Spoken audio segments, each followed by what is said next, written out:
Hello, how are you? Hope you're doing all right.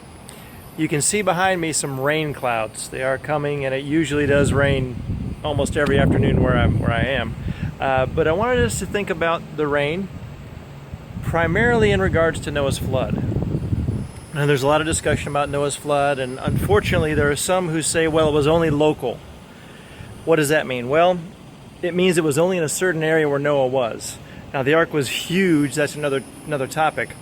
But the flood during Noah's day was worldwide. Scripture clearly states that. Jesus talks about that. Peter talks about that. And here's something else too. Think about this. If it was only local, that is in a small area, then God lied. How do we know that? Well, God set his bow in the sky, in the clouds, the rainbow, as a covenant, an unconditional covenant that he would never flood the world again. If it was only local, think about what happens often. In Japan, 2011, Indonesia, places in America and other parts of the world that get flooded, where hundreds or thousands of people die.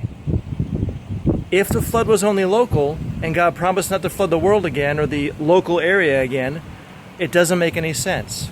It's also a picture of the coming judgment at the end of the age.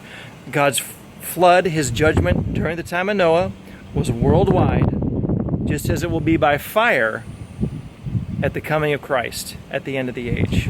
So it's very important. These little things that we often overlook or don't think about sometimes can have very big theological meaning and difference in our lives if we don't really understand them in context.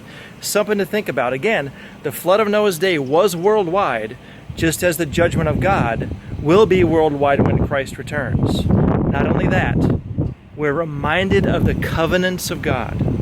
Very important, very primary in Scripture. It was unconditional. And we can rest assured that God will keep his promises, not only to Noah and the world, but to us as well.